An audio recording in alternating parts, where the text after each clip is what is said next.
La narración comienza con una intrigante pregunta. ¿Alguna vez has visto algo como esto antes en tu vida? La respuesta parece evidente, un rotundo no. Lo que se presenta no es algo que se encontrará cómodo en el día a día. Más bien, parece algo salido de una película de búsqueda del tesoro, una trama ficticia llena de misterios y secretos por descubrir. Pero en este caso, el enigma es real.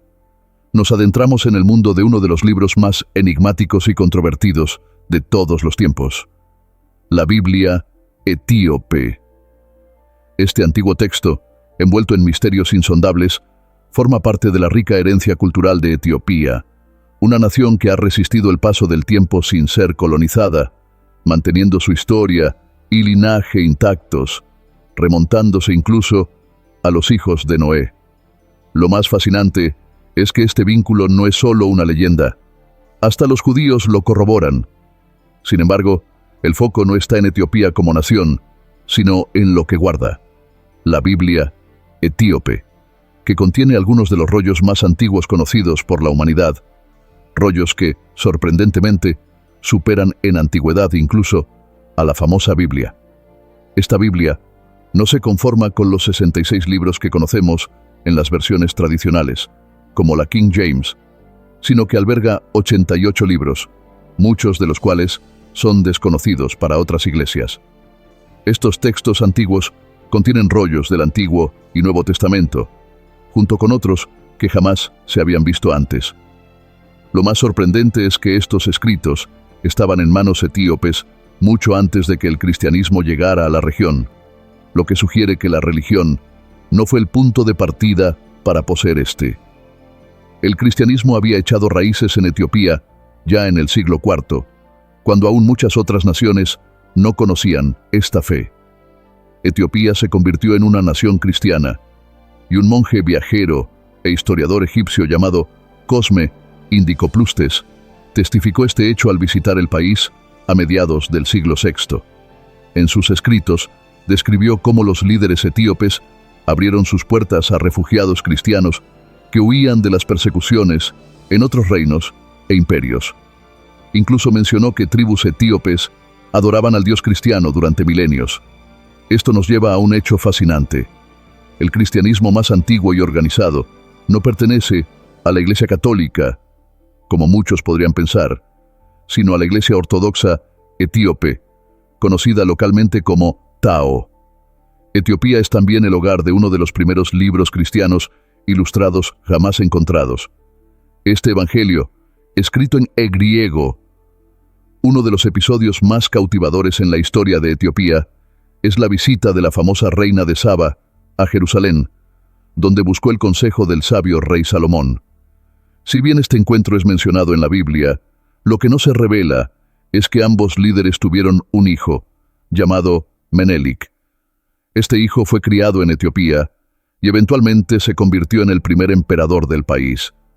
La importancia de este linaje es tan relevante que, en 2012, expertos en genética encontraron evidencia que respalda esta historia, sugiriendo que los israelitas, egipcios o sirios pudieron haber mezclado. Hace unos 3000 años, se cree que la reina de Saba reinaba sobre su reino, consolidando aún más la rica historia de Etiopía. A pesar de su relevancia, la Biblia etíope no forma parte del canon oficial de los libros sagrados que conocemos hoy en día.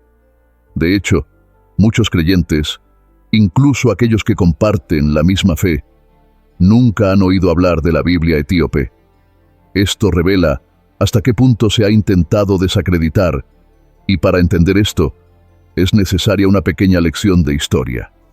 La Biblia, tal como la conocemos hoy, no siempre fue así. En el pasado, había muchas versiones diferentes y numerosas interpretaciones de los textos sagrados. Las escrituras originales fueron escritas en hebreo, y la primera traducción al latín fue realizada por San Jerónimo, alrededor del año 400 después de Cristo. Esta versión, conocida como la Vulgata, se convirtió en la principal traducción de la Biblia en latín y contenía 27 libros del Nuevo Testamento y 39 del Antiguo. Durante el primer siglo, se escribieron muchos libros sobre la vida y enseñanzas de Jesús, pero no todos eran precisos. Muchos de estos escritos eran ficticios. Este caos preocupó a los líderes de la Iglesia. Cuando se decidió sobre los textos que formarían parte del Nuevo Testamento, se estableció que un libro solo podría considerarse como parte de la Biblia oficial si había sido escrito por uno de los discípulos de Jesús o por alguien que lo hubiera visto enseñar. Además, debía haber sido escrito en el siglo I y ser coherente con otros textos ya aceptados. Aunque la Biblia ha experimentado muchos cambios a lo largo del tiempo, uno de los más significativos ocurrió durante el reinado del rey Jaime I de Inglaterra. A pesar de la existencia de la Vulgata durante más de 500 años, seguían circulando muchas versiones diferentes de la Biblia. Esta diversidad de relatos y traducciones preocupaba al monarca reinante. Diferentes versiones y narrativas estaban en boga en ese momento, y el rey Jaime deseaba una versión que unificara las creencias religiosas y fortaleciera su poder. Al recibir la sugerencia de varios sacerdotes de que algunas de las traducciones populares eran incorrectas o incluso falsas, el rey decidió actuar. Reunió a 47 expertos para que trabajaran en la creación de una versión definitiva de la Biblia. Estos estudiosos se dividieron en 6 grupos y cada uno trabajó en una sección diferente del proyecto. Para evitar cualquier sesgo, se les impusieron reglas estrictas y emplearon herramientas lingüísticas y teológicas para mantener la fidelidad a los textos originales. Después de años de trabajo, en 1611, la Biblia del rey Jaime fue publicada, convirtiéndose en una de las versiones más accesibles de la Biblia hasta la fecha. Sin embargo, este proceso de edición y selección de textos resultó en la exclusión de varios libros, algunos de los cuales aún son parte de la Biblia etíope. Mientras que la versión del rey Jaime y la Vulgata de San Jerónimo se ajustaban a los criterios establecidos por la Iglesia, la Biblia etíope, con sus 88 libros, seguía manteniendo textos que habían sido eliminados en estas versiones occidentales.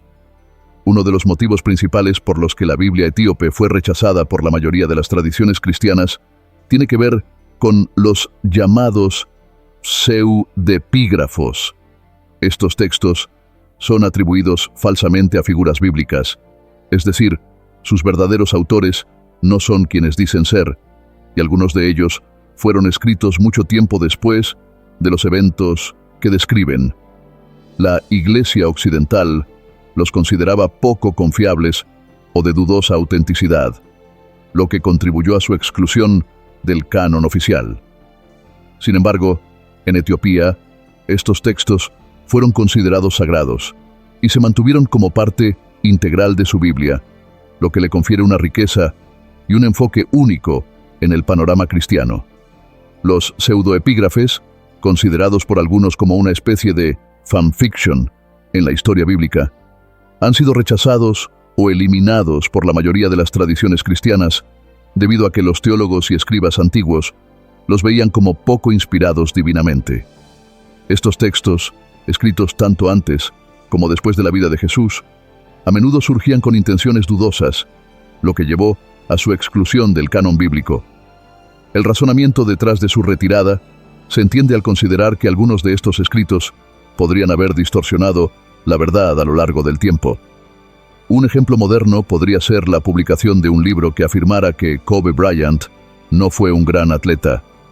Aunque hoy en día esta afirmación sería ampliamente criticada como falsa, si se permitiera que circulara sin corrección, dentro de 500 años, algunos podrían comenzar a creer en esta narrativa errónea. Para evitar que tales mentiras se propaguen a lo largo del tiempo, la Iglesia decidió retirar ciertos textos de la Biblia y mantener únicamente aquellos que consideraban auténticos y divinamente inspirados. Incluso la Biblia etíope tiene 2 cánones, el canon amplio y el canon estrecho. Antes de continuar, es importante definir qué es un canon. Un canon Es un conjunto de leyes, reglas, principios o criterios generalmente aceptados que sirven como estándar para juzgar algo. Con esto en mente, podríamos decir que es canon para un teléfono tener pantalla, o para un país tener un presidente, o que un canal de YouTube tenga muchos suscriptores. El canon amplio de la Biblia etíope incluye 81 libros, entre ellos el libro de Enoc, el libro de los jubileos, la epístola de Clemente, los 4 libros de Codos y más. Este canon es el que contiene los textos adicionales que hacen de la Biblia etíope algo único. El emperador Haile Selassie fue quien supervisó la creación de una versión más estrecha de la Biblia etíope, la cual fue proclamada públicamente como la versión oficial y completa del canon etíope. Sin embargo, los motivos exactos detrás de esta decisión no están del todo claros. A pesar de que el canon estrecho es la versión oficial, la Biblia etíope aún mantiene un tesoro de textos que no se encuentran en otras tradiciones, lo que le otorga una perspectiva única en la historia y desarrollo del cristianismo. Para evitar malentendidos y posibles discusiones, es importante aclarar que el canon oficial de la Biblia etíope ha sido objeto de controversia. La versión más conocida, el canon estrecho, no incluye algunos de los textos presentes en la versión más amplia. El canon estrecho pesa alrededor de 72 libros, mientras que el canon amplio, con sus 81 libros, incluye escritos que no se han reimpreso desde principios del siglo XX. Esta diferencia ha generado debates y, en cierta medida, contribuye a que el canon de la Biblia etíope no sea aceptado universalmente. Etiopía ofrece un excelente ejemplo de cómo la Biblia ha cambiado con el tiempo. Contrario a lo que muchos creen, la Biblia no es un solo libro, sino una colección de textos que ha sido modificada y adaptada por diferentes grupos religiosos a lo largo de la historia, en función de razones teológicas y personales. La Biblia que conocemos hoy en día fue principalmente compilada en los siglos IV y V. En esa época, el cristianismo en Etiopía ya comenzaba a diferir significativamente del cristianismo practicado en Europa y en la región mediterránea. A lo largo de los siglos, estas diferencias han continuado ampliándose, lo que ha llevado a que la Biblia etíope se distinga de otras versiones. Aunque tiene similitudes con las Biblias católicas y ortodoxas, la Biblia etíope incluye algunos libros adicionales del Antiguo Testamento. Estos textos fueron escritos en los últimos siglos antes del nacimiento de Jesús, lo que lo sitúa en una época más tardía del Antiguo Testamento, pero antes de que se completara el Nuevo Testamento. Curiosamente, los libros adicionales en la Biblia etíope fueron añadidos al final del Nuevo Testamento y proporcionan una perspectiva sobre la historia y estructura de la Iglesia etíope. Otra razón por la que la Biblia etíope fue rechazada por otras tradiciones cristianas podría deberse al idioma en el que está escrita, el ge'ez, una lengua antigua que ha caído en desuso, lo que dificulta su accesibilidad para las personas fuera de Etiopía.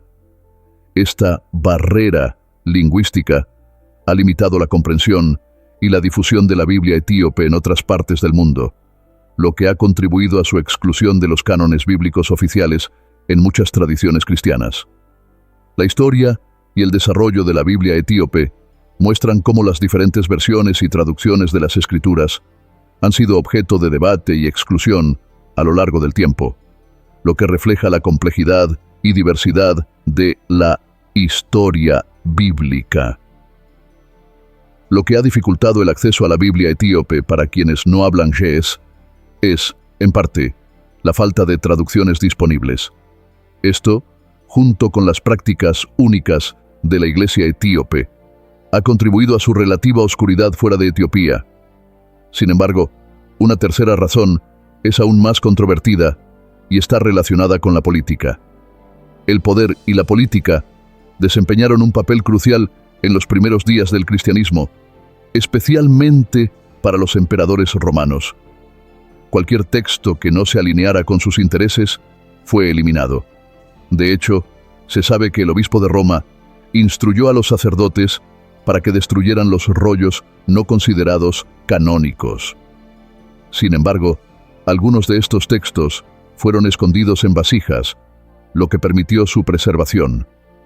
Estos rollos, conocidos como los rollos del Mar Muerto, fueron redescubiertos en la década de 1940, lo que ha llevado a la reevaluación de las diferencias entre las versiones de la Biblia.